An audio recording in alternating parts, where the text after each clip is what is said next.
देश में director general of health service की तरफ से सभी राज्यों और केंद्र शासित प्रदेशों को एडवाइजरी जारी की गई है। इसमें कहा गया है कि 2 साल से कम उम्र के बच्चों को खांसी या जुकाम की सिरप बिल्कुल न दें। 5 साल से कम उम्र के बच्चों में भी खांसी का सिरप आमतौर पर न देने की सलाह दी गई है। केंद्रीय स्वास्थ्य मंत्रालय की तरफ से जारी एडवाइजरी में कहा गया है कि 5 साल से अधिक उम्र के बच्चों में सिरप तभी दें जब डॉक्टर सलाह दे।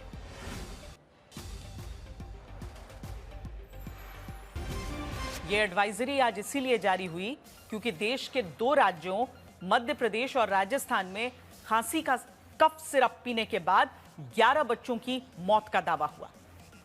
मैं कुछ नाम आपके सामने आज पढ़ती हूं। 5 साल का अदनान खान, 4 साल का उसैद, 18 महीने की श्रेया यादव, 1.25 साल की संध्या, 7 साल का दिव्यांश, 5 साल का हेतांश सोनी, 4 साल का विकास यदुवंशी, 5 साल की योगिता विश्वकर्मा, 2 साल का तीर्थराज, 5 साल का नित्यांश। मध्य प्रदेश और राजस्थान के ये वो बच्चे हैं जिनकी मुस्कान में उनके माता पिता अपनी खुशी पाते थे, लेकिन इन्हीं 11 बच्चों की जान चली गई। क्यों चली गई? क्योंकि बच्चों को खांसी थी।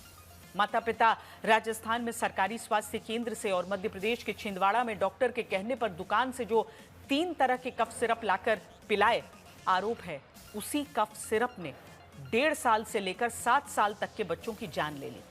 10 से ज्यादा बच्चों की जिंदगी पर खतरा मंडराने लगा। तो क्या कफ सिरप जिम्मेदार है या फिर वो स्वास्थ्य मंत्री, स्वास्थ्य मंत्रालय, दवाओं की जांच, मंजूरी का विभाग जिम्मेदार है जिन पर मौत बांटने वाली लापरवाही का आरोप है? जहां एक तरफ आम आदमी है जो भरोसा करके कफ सिरप लेकर आया, बच्चों को पिलाया और फिर उनके बच्चे कफ सिरप पीकर सोए तो फिर उठे ही नहीं, और दूसरी तरफ राजस्थान के स्वास्थ्य मंत्री गजेंद्र सिंह खींवसर जैसे नेता हैं जो अपनी जिम्मेदारी तक उठाने संभालने को तैयार नहीं, जिनसे सवाल पूछो तो ये बच्चों के माँ बाप को उनके बच्चों की जान का दुश्मन बताकर अपनी गर्दन बचाने लगते हैं। इसीलिए आज आपको ऐसे मंत्री, उनके विभाग और विभाग में जिम्मेदारी उठाने वाले अधिकारियों को खबरदार करना है जिन पर अपनी जवाबदेही ढंग से न उठाने का आरोप है, जिसकी कीमत बच्चों की जान से चुकानी पड़ रही है। जो दवाइयाँ जो जिन माताओं ने अपने बच्चों को दी है वो हमारे सरकारी अस्पताल के ना तो प्रिस्क्रिप्शन से थी ना उनके रिकमेंडेशन थी।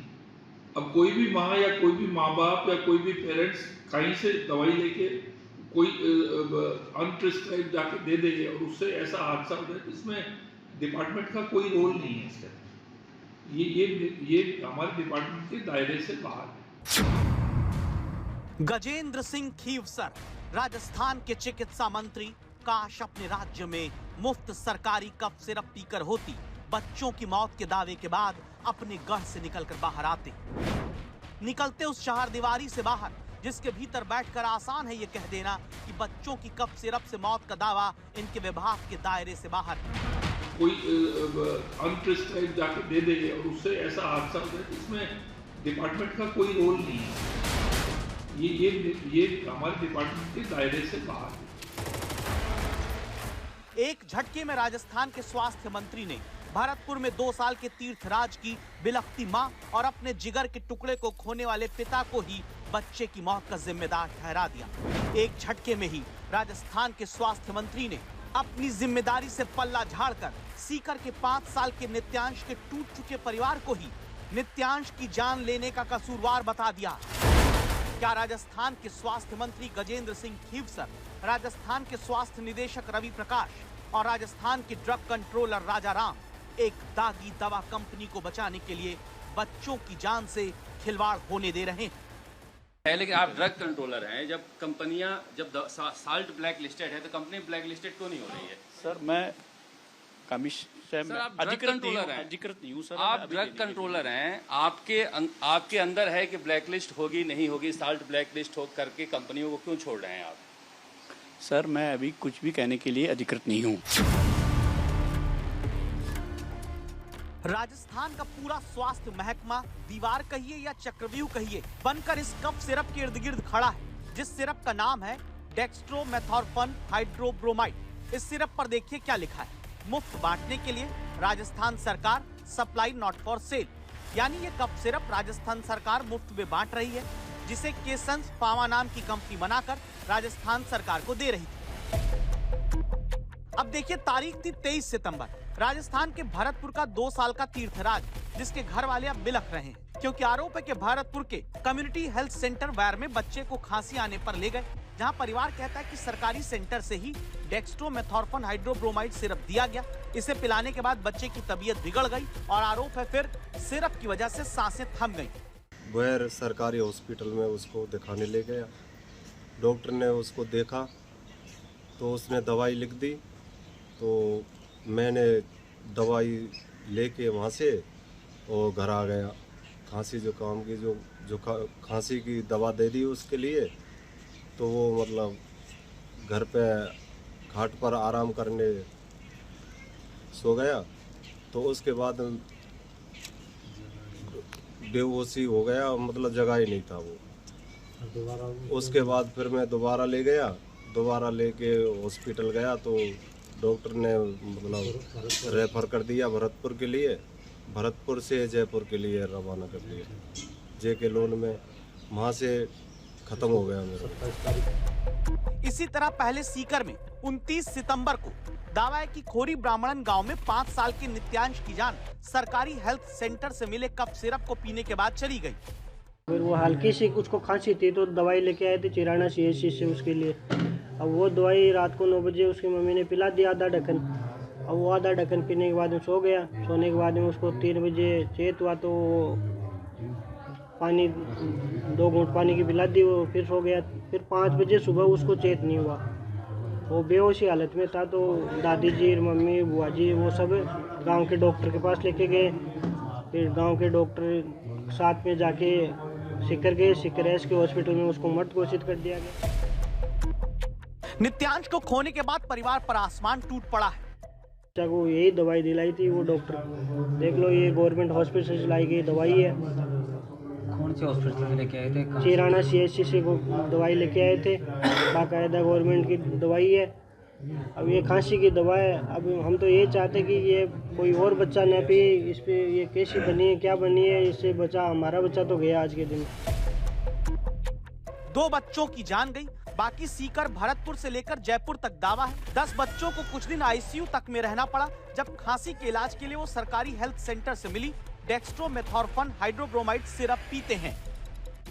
उस खांसी की सिरप देते ही है ना, मैंने 24 तारीख को दवाई दी तो वो बच्चे मतलब उसको लेते उल्टी कर दिए। तो मैंने देखा चलो सुबह देंगे। सुबह उसको दिए तो 1 घंटे बाद में दोनों बच्चे एक साथ बेहोश हो गए। तो मैंने अपने सापरा के अंदर एक निजी हॉस्पिटल के अंदर उनको दिखाया, तो वहाँ उनको कर दिया रेफर करते ही मैं जेके लोन हॉस्पिटल जयपुर वहाँ दिखाया, तो उनका इलाज करवाया मैंने। तो वहाँ मेरे को 4 दिन वहाँ ICU के अंदर रहना पड़ा।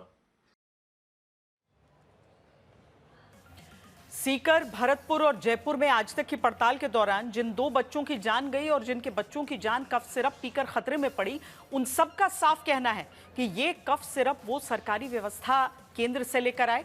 हर परिवार कहता है कि सरकारी डॉक्टर ने पर्चा लिखा, सरकारी स्वास्थ्य केंद्र से कफ सिरप मिला। तो अब जिम्मेदार कौन है? क्या वो स्वास्थ्य मंत्री, स्वास्थ्य निदेशक, ड्रग कंट्रोलर जिम्मेदार नहीं, जो उसी कंपनी के कफ सिरप को तुरंत क्लीन चिट देते हैं जिस कंपनी के 2 साल में 40 सैंपल फेल हो चुके हैं?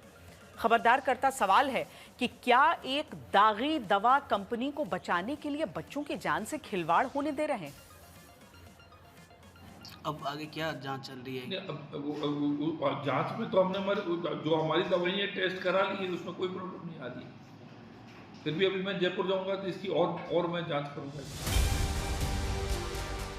राजस्थान के स्वास्थ्य मंत्री ने राज्य में सवालों के घेरे में आए केसंस फार्मा कंपनी के कफ सिरप को अपनी सरकार की तरफ से क्लीन चिट दिए जाने से भी कई घंटे पहले खुद ही पाक साफ करार दिया। इसीलिए खबरदार करता ये सवाल आया कि जिस कफ सिरप से राजस्थान में बच्चों की जान खतरे में पड़ गई, क्या उसे बनाने वाली कंपनी पर राजस्थान के स्वास्थ्य विभाग की कुछ विशेष कृपा है? अगर है तो क्यों? इस सवाल की वजह आज बहुत ध्यान से देखिए। जयपुर में केसंस फार्मा का यह दफ्तर है, जहां आज तक संवाददाता शरद कुमार जाकर दिखा चुके हैं कि विवादित और कटघरे में परिवार की तरफ से खड़े किए जाते कफ सिरप को बनाने वाली कंपनी के दफ्तर में ताला लगा है, कंपनी वाले गायब हैं। जहां कफ सिरप बनता था वहां केवल कुछ बोतलें पड़ी हैं, गार्ड तक को बदल दिया गया। कफ सिरप बनाने वाली केसॉन कंपनी तो बंद पड़ी है, मगर उसके पीछे के स्टोर में आसपास हम जाकर देखें तो इस तरह से जो दवाइयां वहां पर पाई गई है, जिसकी वजह से बच्चे बीमार पड़े हैं या फिर सीकर के बच्चे की मौत हुई है, वो इस तरह से यहाँ पर उसके खोखे रखे हुए हैं। मुझे इतना तो पता नहीं सर, मैं 3 दिन हुआ है मुझे आए फैक्ट्री, इतना दिन नहीं पता मुझे। दिन रात के अलग रहता है, गार्ड दिन का अलग रहता है। 3 दिन ही हुए आपके हुए? हाँ जी। 3 दिन से बंद पड़ी है? बंद पड़ी है 3 दिन से। कोई आया नहीं अभी तक? अभी तक कोई नहीं आया। जिसके विवादित सिरप को सरकारी स्वास्थ्य विभाग क्लीन चिट देता है, वो क्लीन चिट ही इसीलिए शंका पैदा करती है क्योंकि केसंस पर राजस्थान में सरकारी मेहरबानी का पुराना इतिहास रहा है। सरकार ने विवादित कफ सिरप बनाने वाली केसॉन फार्मा को क्लीन चिट तो दे दी है, मगर बड़ा सवाल है कि जिस कंपनी के एक कफ सिरप बार बार ब्लैकलिस्टेड हुआ है, 40 बार जिसकी दवाइयां ब्लैकलिस्टेड हुई है, उससे दूसरे साल्ट के कफ सिरप खरीदने की जल्दीबाजी क्या है? केसंस फार्मा जिसके कफ सिरप को 2 बच्चों की मौत के बाद उठे सवाल में क्लीन चिट अब फिर से दी गई, इसका इतिहास सुनिए। जिस कफ सिरप से बच्चों की मौत और बीमार होने का दावा है, उस कंपनी केसंस के 2 साल में 40 सैंपल फेल हो चुके हैं। 2020 में भीलवाड़ा में इसी कंपनी का एक दूसरा कफ सिरप का सैंपल फेल हुआ था। उसके बाद सीकर में 4, भरतपुर में 2, अजमेर में 7, उदयपुर में 17, जयपुर और बांसवाड़ा में 2-2 और जोधपुर में भी एक सैंपल इस कंपनी का फेल हुआ। लेकिन फिर भी केसंस के पास न जाने कौन सी जादू की छड़ी है कि बार बार अलग अलग दवा से लेकर कफ सिरप तक का सैंपल फेल होने के बावजूद भी कंपनी पर कुछ नहीं होता, बल्कि ये फिर नए नाम से दवा बनाकर राजस्थान की मुफ्त सरकारी दवा योजना में शामिल हो जाती है। स्वास्थ्य मंत्री जांच से पहले ही क्लीन चिट बांटते हैं। राजस्थान के स्वास्थ्य निदेशक रवि प्रकाश केसंस पर सवाल पूछे जाने पर किनारा करने लगते हैं। ये केसंस कंपनी है, उसके 40 सैंपल पहले भी फेल हो चुके हैं, तो बार बार उसको कैसे आप लोग शामिल कर लेते हो या फिर उस कंपनी को बैन क्यों नहीं करते? इसके लिए हमारे अलग से डिपार्टमेंट है, राजस्थान मेडिकल सर्विस RMCL जो है, जो दवाइयों का प्रोक्योरमेंट करता है, वही आपको बता पाएंगे कि उनकी दवा के द्वारा प्रोक्योरमेंट किस नियमों के अंतर्गत किया जाता है। नहीं, बैन करने का कोई नियम नहीं है, वही इसके लिए अधिकृत है, वही बता पाएंगे कि दवाओं के जो है ना किस पे बैन करना है, किस पे नहीं करना है, उसके लिए वो अधिकृत है। तो फिर आप क्या जांच कर रहे थे? मेरे अधिकार क्षेत्र में नहीं है दवाओं पे बैन करने का। राजस्थान के ड्रग कंट्रोलर राजाराम शर्मा कहते हैं, मैं कुछ बोल नहीं सकता। आप ड्रग कंट्रोलर हैं, आपके अंदर है कि ब्लैकलिस्ट होगी नहीं होगी, साल्ट ब्लैकलिस्ट हो करके कंपनियों को क्यों छोड़ रहे हैं आप? सर मैं अभी कुछ भी कहने के लिए अधिकृत नहीं हूँ। कितने कंपनियों पर कार्रवाई की गई है? सर मैं अभी किसी भी तरह के आपको कमेंट्स टिप्पणी देने के लिए अधिकृत नहीं हूँ। मेरा ये निवेदन है आपसे। इतने सारे जो साल्ट हैं वो अमानक घोषित किए जाते हैं, फिर भी ब्लैकलिस्ट नहीं हो रहे हैं। सर मैं अधिकृत नहीं को टिप्पणी देने के लिए, क्योंकि ड्रग कंट्रोलर हैं, आपको फैक्ट्री चेक करने जाना होता है। जी, मैं अधिकृत नहीं को टिप्पणी करने के लिए। आपने कोई चेक करवाया? मैं टिप्पणी देने की। आपने कोई चेक करवाया? आपने उस कंपनी पर रेशन का चेक करवाया? सर मेरा ऐसा है कि सारी जो चीज़ें देने के लिए मैं अधिकृत ही नहीं हूँ। आपने कोई नियम बनाया है कि एक साल्ट नहीं भी रहे तो वो दवाई मान्य होगी? सर मैं किसी भी प्रकार की टिप्पणी देने के लिए अधिकृत नहीं हूँ, आपसे निवेदन है मेरा। सर आप इस बात। ड्रग कंट्रोलर हैं यहाँ जयपुर में हेड ऑफिस में राजाराम शर्मा, जिनके ऊपर सारी जिम्मेदारी है राजस्थान में किस तरह से दवाइयाँ नकली है, असली है, अमानक है, मानक है, लेकिन ये कुछ भी कहने के लिए तैयार नहीं है। ये स्थिति है राजस्थान के स्वास्थ्य महकमे का। दावा है किसी रहस्यमयी चुप्पी के दम पर राजस्थान के हेल्थ डिपार्टमेंट के भीतर एक दागी कंपनी ने अपना जाल फैला रखा है, जिसमें सैंपल फेल होने के बाद भी कंपनी की बनी दवाएं पास हो जाती हैं।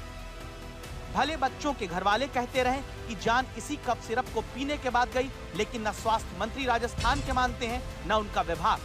शरद कुमार, जयपुर, आज तक। डेक्स्ट्रोमेथोर्फिन हाइड्रोब्रोमाइड सिरप के बारे में कहा जाता है कि ये खांसी कम करने वाली दवा है जो मुख्य रूप से सूखी खांसी में दी जाती है। ये दवा मस्तिष्क में खांसी पैदा करने वाले संकेतों को रोककर काम करती है, मरीज को राहत मिलती है। लेकिन बड़े डॉक्टर, मेडिकल एक्सपर्ट्स लगातार कहते आए हैं कि खांसी को रोकने वाली यह दवा हमेशा डॉक्टर की सलाह के अनुसार ही लेना चाहिए। छोटे बच्चों में विशेष सावधानी जरूरी है। 2 साल से कम उम्र के बच्चों को यह दवा बिल्कुल नहीं दी जानी चाहिए और 4 साल के ऊपर के बच्चों को भी सटीक खुराक डॉक्टर के निर्देश पर ही देना चाहिए। एक हकीकत यह भी है कि मुफ्त सरकारी दवा वाली योजना में ही राजस्थान में 1 जनवरी 2019 से अब तक 915 दवाइयों के सैंपल फेल हो चुके हैं। और तब आज बार बार राजस्थान के स्वास्थ्य मंत्री, हेल्थ डायरेक्टर, ड्रग कंट्रोलर का नाम लेकर अगर हम खबरदार कर रहे हैं तो इसकी वजह है 2021 में देश के स्वास्थ्य विभाग ने यह एडवाइजरी जारी की थी कि डेक्स्ट्रोमेथॉर्फिन हाइड्रोब्रोमाइड सिरप को 4 साल से कम उम्र के बच्चों को नहीं दिया जाना है, लेकिन राजस्थान के सरकारी स्वास्थ्य केंद्र से ये बच्चों को दी जाती रही। इसीलिए कह रहे हैं कि स्वास्थ्य विभाग राजस्थान का जिम्मेदार है। दूसरी बात, जिस कंपनी की दवा के 40 सैंपल 2 साल में अलग अलग बार फेल पाए गए, अगर वो कंपनी अब भी राजस्थान में मुख्यमंत्री मुफ्त दवा योजना में अपनी दवा भेजने में पास हो रही है तो जांच की जाए कि आखिर सप्लाई का टेंडर बार बार फेल होने पर दोबारा कैसे मिल जाता है। तीसरी बात, सरकार ने एक जगह पर डॉक्टर और फार्मासिस्ट को जिम्मेदार ठहरा दिया इस दावे के साथ कि फार्मासिस्ट ने कैसे दवा दे दी, लेकिन यही स्वास्थ्य विभाग ये सच छिपा लेता है कि राजस्थान में फार्मासिस्ट के 11,516 पद खाली।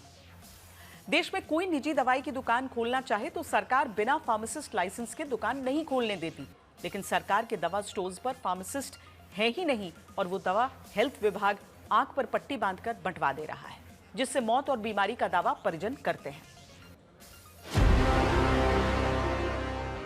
कफ सिरप से मौत के दावे पर जिम्मेदार कौन है? सरकारी स्वास्थ्य विभाग, माता पिता या फिर डॉक्टर फार्मासिस्ट? सवाल इसलिए क्योंकि राजस्थान में सरकार ने कफ सिरप को क्लीन चिट दे दी, माता पिता को स्वास्थ्य मंत्री ने कटघरे में खड़ा कर दिया और सीकर में एक डॉक्टर फार्मासिस्ट को निलंबित कर दिया। आज तक ने इसीलिए खबरदार करती इन्वेस्टिगेशन शुरू की, जिसमें पता चलता है कि ज्यादातर जगहों पर सरकारी डॉक्टरों ने एंटी कोल्ड सिरप पर्चे पर तब लिख कर दे दिया जब बच्चों को लेकर माता पिता खांसी की दवा लेने पहुंचे। वहां पर सरकारी स्वास्थ्य केंद्र पर मौजूद कर्मचारियों ने एंटी कोल्ड सिरप के नाम पर फिर से डेक्स्ट्रोमेथॉर्फिन हाइड्रोब्रोमाइड सिरप ही बच्चों के माता पिता को दे दिया, जबकि 4 साल पुरानी गाइडलाइन है कि 4 साल से कम उम्र के बच्चों को ये सिरप नहीं दिया जा सकता। हमने आपको पर्ची दिखाई, उसमें एंटी कोल्ड कफ सिरप लिखा हुआ है, तो उसमें तो वो दे सकता है दवा। एंटी कोल्ड सिरप में एंटी कोल्ड सिरप आती है, वही सप्लाई में दी जाती है और वही जो है रोगी को जो है। साल्ट क्यों नहीं लिखते डॉक्टर? ब्रांड ट्रेडिशनल जो है, जो अपना जो जेनरिक नेम है वही लिखा जाता है। साल्ट में मल्टीपल साल्ट होते हैं तो चिकित्सक के लिए थोड़ा सा दिक्कत होती है कि अगर एक दवाई में 4 प्रकार के साल्ट है तो 4 प्रकार के उसको साल्ट लिखने पड़ेंगे। तो आपके यहाँ जीएनएम लगे हुए हैं, वो तो कोई भी एंटी कोल्ड सिरप दे देंगे? नहीं, जो उनको बाकायदा प्रशिक्षण दिया जाता है, प्रशिक्षण के उपरांत ही जो है ना, जो उनको बताया गया है कि आपको चिकित्सक की जो दवा लिखी गई है वही दवाई उनको दी जानी। कितना प्रशिक्षण दिया जाता है और कितनी तैनाती है, इसका सच भी आज तक देखकर ही खुद राजस्थान का स्वास्थ्य विभाग कर ले। जहां शरद कुमार सबसे पहले राजधानी जयपुर के सिविल लाइंस के खातीपुरा पीएचसी पहुंचे, यहां नर्स बैठकर दवाई देती मिली, फार्मासिस्ट है नहीं, डॉक्टर छुट्टी पर है, पर्ची बनाने वाला बीकॉम पास है। हम आए हैं, देख रहे हैं अलग अलग जो प्राथमिक स्वास्थ्य केंद्र है वहां पर क्या हालत है, बातचीत करते हैं किस तरह से दवाइयां बंट रही हैं, कौन कौन बांट रहा है यहाँ पर। क्या नाम है आपका? दीपिका शर्मा। क्या करती हैं आप? मैं दवाइयाँ बांटती हूँ। क्या कोर्स किए हैं आप? जीएनएम। फार्मासिस्ट नहीं है? नहीं, फार्मासिस्ट नहीं, फार्मासिस्ट की यहाँ पोस्ट ही नहीं है। आप ही सारी दवाइयाँ? हाँ जी, हाँ जी। अगर खांसी की दवाई देनी हो तो कौन सी देंगी आप? अभी तो हमारे पास साल्ब्यूटामोल है, अभी हम साल्ब्यूटामोल दे रहे हैं। तो जो रहेगा उसमें से दे देती हैं? हाँ जी। डेक्स्ट्रोमेथॉर्फिन का नाम सुनी है? हाँ। हैं? क्यों विवाद में आया है? ये तो पता नहीं। तो कैसे पता किसको देना है किसको नहीं देना है? जो डॉक्टर हमें लिख के देते हैं हम उस हिसाब से दवाइयाँ देते हैं। क्या करते हैं? मैं पर्चे बनाता हूँ। आप क्या कोर्स किए हुए हैं? मैं बीकॉम कर रखी है। ये स्थिति है यहाँ पर कि कॉन्ट्रैक्ट पर लगे हुए हैं पर्ची बनाने वाले और जीएनएम जो हैं वो बैठी हुई है दवाई देने के लिए। अब ऐसे में अगर कोई गलती होती है तो फिर इसके जिम्मेदार कौन हैं? इसके बाद संवाददाता शरद कुमार उद्योग मंत्री राज्यवर्धन सिंह राठौड़ के इलाके में गोकुलपुरा स्वास्थ्य केंद्र पहुंचते हैं। वहां नर्सिंग स्टाफ ही दवा देते मिलते हैं। जयपुर के गोकुलपुरा दवा वितरण केंद्र पर हम आए हैं। किस तरह से यहाँ पर सरकारी डिस्पेंसरी में दवा वितरण किया जा रहा है, इसे देख रहे हैं हम। जो दवा वितरण करने वाले हैं उनसे हम बातचीत करते हैं। क्या नाम है आपका? मेरा नाम विजय कुमार है, मैं नर्सिंग ऑफिसर हूँ। आप नर्सिंग ऑफिसर हैं जी? यहाँ क्या काम कर रहे हैं? मैं फार्मासिस्ट, ये दवाइयों का काम कर रहे हैं हम यहाँ पे, ड्रेसिंग वगैरह सब कुछ। यहाँ कितने फार्मासिस्ट हैं? ये फार्मासिस्ट नहीं है सर, आप लोग ही दे रहे हैं? ऑफिसर है। मैडम आपका नाम क्या है? मेरा भगवती देवी है। आप क्या हैं? मैं नर्सिंग ऑफिसर हूँ। मैं यहाँ पे दवाई वितरण का काम कर रही हूँ। मुख्यमंत्री भजनलाल शर्मा के विधानसभा क्षेत्र सांगानेर तक में दवा देने के लिए फार्मासिस्ट नहीं मिला। क्या है आप? मैं यहाँ पे नर्सिंग ऑफिसर के पोस्ट पे हूँ। अच्छा, ये दवा बांटने के बारे में कुछ कोर्स किए हैं, दवाइयों को जानती हैं? हाँ, थोड़ा बहुत तो जानते ही है ना, ऐसे तो कोर्स किए हैं ना, फार्मेसी चलती है हमारी भी, इसलिए अभी यहाँ पे फार्मासिस्ट है नहीं तो इसलिए देखना पड़ रहा है। खांसी की भी कौन सी दवा है जिसके लिए विवाद हुआ है, अब बंद किया? डेक्स्ट्रामेथासोन। वो आप लोग दे रही हैं? नहीं, पहले दे रहे थे? हाँ पहले दे रहे थे। किसको दे रहे थे? 12 साल से ऊपर के बच्चों को। देख सकते हैं कि जो जीएनएम लगाए गए हैं उन्हीं जीएमओ के जरिए वहाँ पर दवाइयाँ बांटी जा रही है। और इनका कहना है कि अब चूँकि सरकार ने ये आदेश जारी किया है कि डेक्स्ट्रामेथासोन नहीं बांटा जाए तो हमने हटा दिया है। पर ये स्थिति है हर पीएससी सीएससी पर जहाँ पर कोई भी फार्मासिस्ट नहीं है, डॉक्टर दवाई लिख कर देते हैं, वो अपने हिसाब से देख कर उन दवाइयों को देते हैं। तो फिर बताइए अब जिम्मेदार कौन हुआ? जहां विवादित कफ सिरप बनाने वाली कंपनी पर स्वास्थ्य विभाग की कृपा है, सरकारी हेल्थ सेंटर पर फार्मासिस्ट है नहीं, वहां जनता की जान भगवान भरोसे छोड़ने वाले स्वास्थ्य मंत्री, स्वास्थ्य निदेशक, ड्रग कंट्रोलर पर एक्शन नहीं होता है, तो फिर सरकार ये साफ कर दे कि जनता अपनी जान की रक्षा खुद करे, सरकार भरोसे ना बैठे। अब चिंता पैदा करती मध्य प्रदेश के छिंदवाड़ा की खबर, जहां 26 दिन में 9 बच्चों की जान चली गई। सवाल 2 कंपनी के कफ सिरप पर उठा। आशंका ये तक जता दी गई कि इसमें कहीं डायथिलीन ग्लाइकोल यानी DEG या एथिलीन ग्लाइकोल यानी EG तो नहीं मिला दिया गया। आसान भाषा में DEG और EG ऐसे रसायन हैं जो कारों के कूलेंट में डाले जाते हैं, लेकिन केंद्र से लेकर प्रदेश तक की जांच रिपोर्ट में ये आशंका गलत साबित हुई। पर यह सवाल का जवाब नहीं आ पाया कि फिर 9 बच्चों की मौत कैसे हुई। मध्य प्रदेश के छिंदवाड़ा की गलियों में इस वक्त एक अजीब सा खौफ है। वजह एक कफ सिरप है जिसका नाम कोल्ड्रिप और नेक्स्ट्रॉस DS, जिसके पीने से पहले दावा हुआ कि छिंदवाड़ा में 26 दिन के भीतर 9 बच्चों की जान गई। कल की जो हमारी एक बच्ची की डेथ हुई है उसको मिला के अभी तक हमारी टोटल 9 डेथ्स हो चुकी हैं। इसमें हमने प्रोटोकॉल ये बनाया है कि 2 दिन से ऊपर जैसे कोई बच्चा बीमार रहता है उससे हम सीधे सिविल अस्पताल लेकर आते हैं, वहाँ 6 घंटे की मॉनिटरिंग में रखते हैं। वहाँ से अगर केस बिगड़ने की गुंजाइश होती है तो जिला अस्पताल भेजते हैं, ठीक हो जाता है बच्चा तो घर भेजते हैं। और शक हुआ क्या इलाके में पानी गड़बड़ है या फिर सिरप? प्रशासन ने कहा पानी हवा सब ठीक है। फिर सवाल उठा क्या कफ सिरप पीने से बच्चों की जान जा रही है? डायलिसिस करना पड़ेगा बच्चे का, यूरिन नहीं हो रही, हाथ पैर में सूजन आ रही, तो उन्होंने डायलिसिस किए, 3 डायलिसिस किए, तो उसके बाद भी उसको आराम नहीं लगा, होश में नहीं आया बच्चा। उसके बाद ब्रेन में सूजन चढ़ गई तो ब्रेन डेड हो गया 13 तारीख को। जो चेकअप टीम बता रही है कि भाई ये दवाई का कारण हो सकता है, अगर हुआ तो फिर वो दवाई का ही चेकअप के तौर पे बताएंगे ना वो। अच्छा, तो आपने आज तक की टीम छिंदवाड़ा के परासिया में उन डॉक्टर तक पहुंची जिन्होंने जान गंवाने वाले 9 में से 6 बच्चों का इलाज किया। ये सवालों में आए कफ सिरप को क्लीन चिट देते हैं। तो ये 1-2 दिन की दवाई तो है नहीं ना, 1 महीने की दवाई है। जो भी दवाई हैं बहुत सालों से इनका एस्टेब्लिश काम था और वो ये दवाई पिछले 10 सालों से लिख रहा हूँ, 1 दिन का मामला नहीं है ये। फिर सवाल उठा मौत कैसे हो रही है, क्योंकि बच्चों की किडनी फेल हुई है। वो चीज़ें, एक चीज़ तो धीरे धीरे क्लियर हो रही है कि जो भी कॉज ऑफ डेथ था वो एक्यूट रीनल फेल्योर था, यानी कि जो बच्चे थे उनकी किडनी फेल हो गई, उन्होंने काम करना बंद कर दिया और उसके कारण ये डेथ हुई।